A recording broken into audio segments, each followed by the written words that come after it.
Hello. Let's specifically talk about the line-in period. So I mentioned this on a previous video as we were talking about birth outcomes, and just got back from a birth, so it's fresh on my mind. I was freshly communicating this to the couple, like, remember, we planned for this. So at BirthFit, we recommend, like almost mandatory, a 30-day lying-in period. And you can think of this as 4 weeks or 30 days, whatever's kind of easier for you to navigate and plan for in your head and in your family and so on. But this means no gym, no training, no nothing. This means for at least the first 2 weeks, mom and baby are lying in bed, co-regulating. They're skin to skin, starting to figure out, how to just bond with each other and adapt. Like, baby's trying to adapt his or her physiology to mom's and learn from mom's physiology.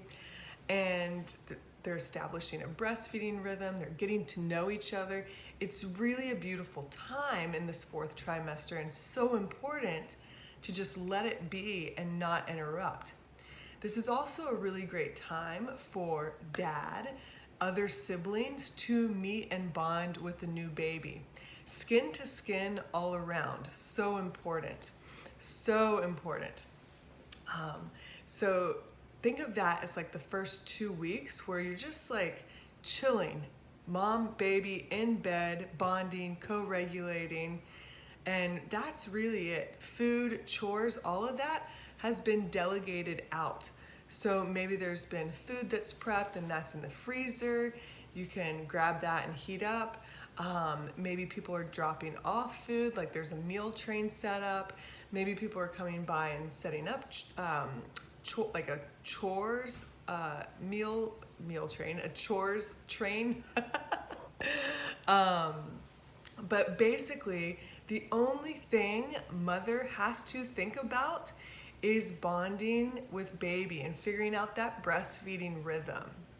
The other thing is, mom will, by being skin to skin and bonding with baby, this will automatically start and kind of accelerate the healing process.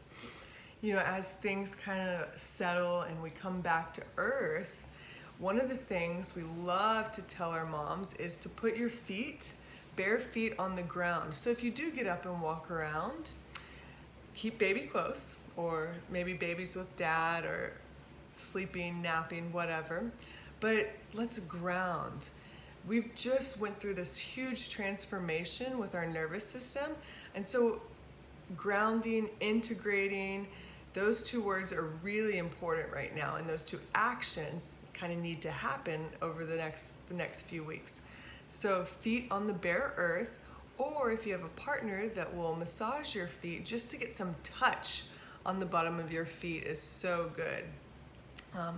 The other thing, breathing.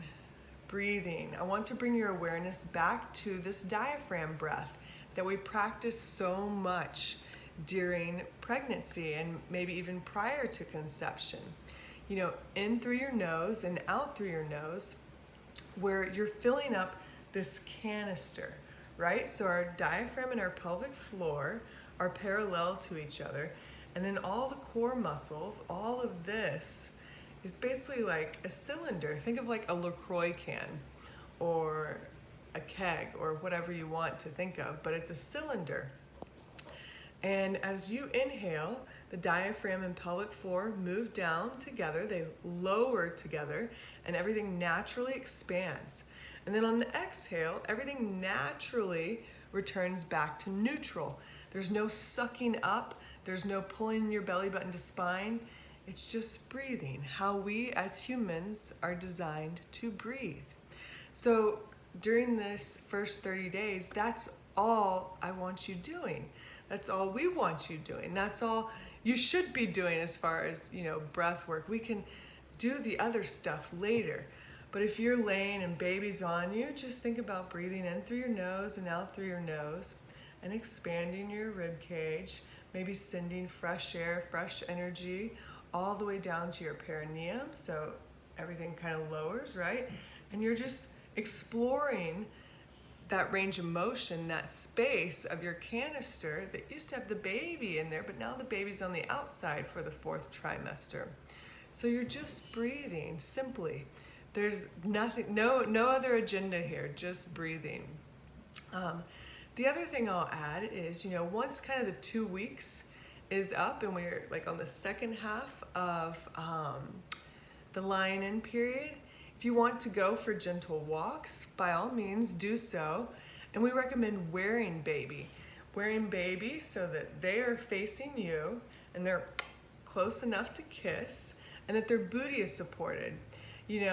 Only when they can like upright their spine and they can crawl and use their legs do we recommend facing out or their legs dangling. They're not in that, they haven't achieved those milestones yet. So we want them like snug like a bug in a rug here, close enough to your heart, close enough to kiss.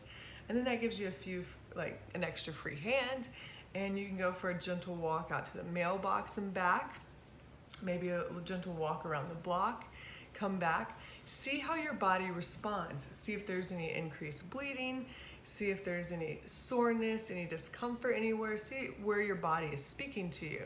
If you went for a walk around the block and there was some increased bleeding, take it easy the next day, just stay around the house. Maybe that was too much. But if it's like week 3 and some change, you went for a walk around the block, everything felt good, there was no bleeding, then maybe try, an extra 60 seconds, an extra 100 meters the next day. See how your body responds. So that's lying-in period.